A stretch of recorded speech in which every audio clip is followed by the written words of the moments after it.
want to take you back to Sunday night. Sunday night was a very eventful night. We've talked a lot about the Knicks' comeback on Sunday night to make it a 2-1 series against the Indiana Pacers. But while that was going on, the Mets were wrapping up their 3-game series against the Los Angeles Dodgers. Very eventful weekend. Mets ended up winning 2 out of 3. They lost that brutal game on Friday, came back and won Saturday, and they ended up winning on Sunday. But in the midst of Sunday's game, a comment was made on ESPN. And as you know, we as New Yorkers do not like national broadcasts. And we don't like national broadcasts because they don't pay attention. They don't know what the hell is going on. And unfortunately, the Met fan, and Yankee fans, you'll deal with this too because you're going to be on Sunday Night Baseball next week. Congratulations.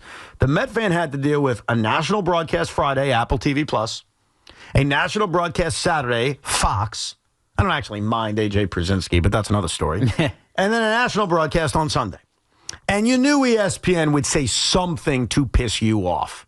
What surprised me was the guy who said it is David Cohn, who I adore. I love David Cohn. Former Met, does a great job on the Yes Network doing the Yankees. Like, I love David Cohn. Mm-hmm. But sometimes even the people I love don't F up. Okay. Listen to David Cohn waxing poetic about the big crowd at Citi Field on Sunday night, and listen to how he described it. One thing we see with the Dodgers nowadays, they're a traveling show. That's fair. Not a seat available here tonight. It's a packed house to come see the Dodgers. A packed house to come see the Dodgers? It's not wrong. What do you mean he's not wrong? Well, look. He's not wrong. The Mets are jamming that building up every single night. Steve Cohen demanded it. He said, show up. Yesterday, they played the White Sox. They suck. 39,938. Evan, you're a season ticket holder. They packed 35,000 for the Pirates. When they played the Cubs, you ready? 41, 41, and 41. So don't tell me they're packing the house to play the Dodgers. That's crap. And David, you know I love you. But this was a dumb comment. I think it's semi out of context. I think we all understand what he means. Have the Mets done a much better job drawing this year than they did last year? Yes, and I certainly hope they would off of the NLCS and adding Juan Soto. Evan, you're a season ticket holder. Yes. Were the tickets more versus the Dodgers this weekend than versus other? Price-wise? Yes. Yes. Now, why is that? Because the Dodgers are the defending world champions. And they're a traveling circus. In that ballpark this weekend, and it wasn't overwhelming, but it was notable when you scanned, at least I saw it on TV, plenty more Ohtani and Dodgers jerseys. Sure, we're Dodger fans. No one's denying that. Sure, if that was a regular Sunday and it was the Mets and Reds, would they have, had a good crowd with good weather? I'm sure they would have. But you can't say that the Dodgers aren't a traveling circus, and a lot of people in that building weren't there to see the Dodgers. In the previous weekend that the Mets played at home, so not the one at Yankee Stadium, the weekend before that, they played a 3-game series against the Chicago Cubs. What have I told you that if you combine the 3 crowds of the Cubs series and you showed it against the 3 crowds of the Dodgers series, what have I told you more people attended the Cubs series? What would you say? Cubs, another national brand, wouldn't you? Stop it. See, you're just looking to move the goalposts. No, I'm not looking to move the goalposts. David was wrong, and I like David. He was wrong. You don't think a bunch of people went there this weekend because they were playing the Dodgers? It doesn't matter. Yeah, a few people did. But the Mets are drawing huge crowds. Don't tell me the place is filled to watch the Dodgers. They're not there to watch the Dodgers. They're there to watch the Mets. They're there to watch a baseball team that got to the NLCS last year. They've been drawing all season long. They have. And here's the problem, David, because David may be listening. It's not really about you. You made the dumb comment, so I don't like the dumb comment, but you're going to unfortunately be the conduit to the national media that takes turns saying everything about the Dodgers that makes you humanly sick. I'm sick of it. We get it. They're great. They won the World Series. Yippity-doo-dah. Everything is about the Dodgers. The Dodgers, the Dodgers, the Dodgers. And don't insult us by saying the only reason Citi Field was packed is because they played the Dodgers. It's crap. I can sit here and bore you with evidence that it's not true.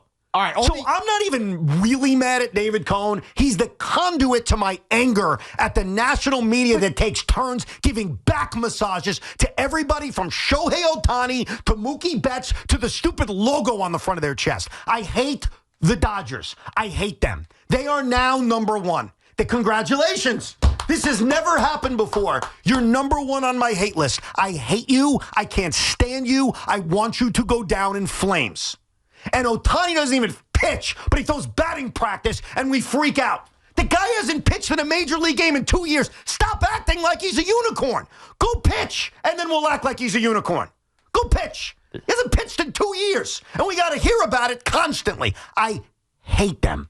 And by hate, you know what I mean. Sports hate. Sports hate them. I sports hate them. I do too, so I'm not going to fight that. But I think two things could be separate. You could credit Met fans for filling the ballpark, but also acknowledge that this past weekend there was a higher, I don't know, push for people who wanted to go see the Dodgers play this weekend. Evan, you have to be honest about this because I don't know. Go ahead.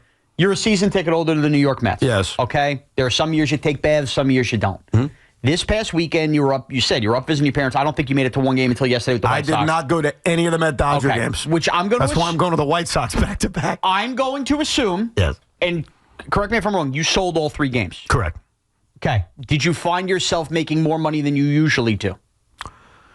I did as well as I did on the Cubs because I couldn't go to 2 of the 3 Chicago games. Okay. I did basically the same. Now, to be fair, the prices are higher for the Dodgers. All right. So I'm working from a place, all of us are season ticket holders, where to make money, you got to sell it for even more. But I did very well on the Cubs. I did very well on the Dodgers. And here's what I'm going to counter with. Because if your point is, well, the prices are higher and you made money, so that's proof. No. They played the Dodgers in the NLCS last year. So to Met fans, it's about, hey, we get to see an NLCS rematch. Sometimes you go not because you love the opponent, but because you want to beat the opponent. I'm sure there's a lot of Met fans that think that's far different than, well, there's a traveling circus. We're there to see the Dodgers. No, we're there to see the Mets kick the Dodgers' ass. That's what we're there to see, and that's different. Whether it's you want to see the Mets face the Dodgers again, who you saw in the NLCS, at its core, you still want to see the Dodgers. Like, that means more to you. So whether we're dressing this up as Mets fans wanting to beat the Dodgers or people who want to go see Ohtani, who I'm sick of too, and all the Dodger stuff, like, at its core, David Cohn is right. Like, people wanted to see the Dodgers, whether you wanted to see the Dodgers lose or not. I disagree. That mattered more for people. I disagree with him. Okay. I mean, they get 40,000 basically every game. They had 40,000 yesterday to see the White Sox. And I don't think Memorial Day, 4 o'clock first pitch is like the greatest time to see a baseball game. That's better than 9:38 first pitch. No, no, it's definitely better in that regard. How un-American. But, yeah, that was tough. That was tough because most people probably fell asleep before the Yankee game ended. Game didn't start till 9:38. What a disgrace. And you're all, had your hot dogs, you had your hamburgers, maybe you had a few beers, you're ready to go to sleep. You got to go to work the next day. That's a tough Yankee game. I compare last night a lot to New Year's Day night where it's one of those nights where you're like, all right, I have had my fill. I got to go to bed. To play on what should be a baseball holiday, Memorial Day. And yeah, I get it. It's 6:30 out in Anaheim. I don't care about Anaheim.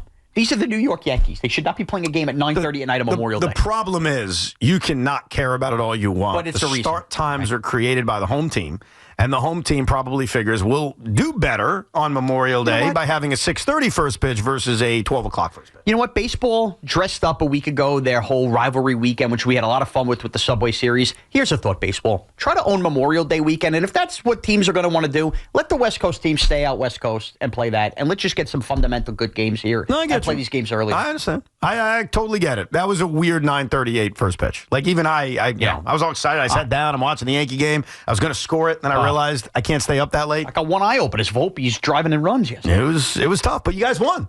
We did. And I do want to declare this on May 27th. Memorial Day Tuesday is a big day in sports because now the baseball season has had a certain amount of time where you can make declarative statements.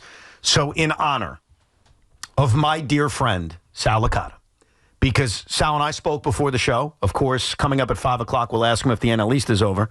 And Sal informed me that he thinks today is the anniversary of the NL East is over. Is it? That's what he thinks.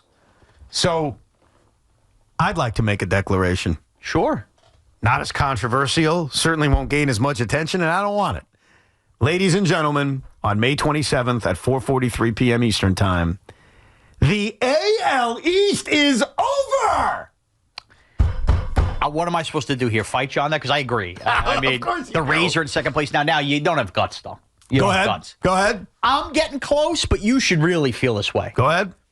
The American League is kind of over. Well, no, because the playoffs are a different animal. So the Yankees will go into the playoffs as probably the favorite. I mean, Tigers, Schmigers. I mean, by the way, you don't have to lecture me. I was the one who told you the Yankees were the team to beat all offseason. I was wrong.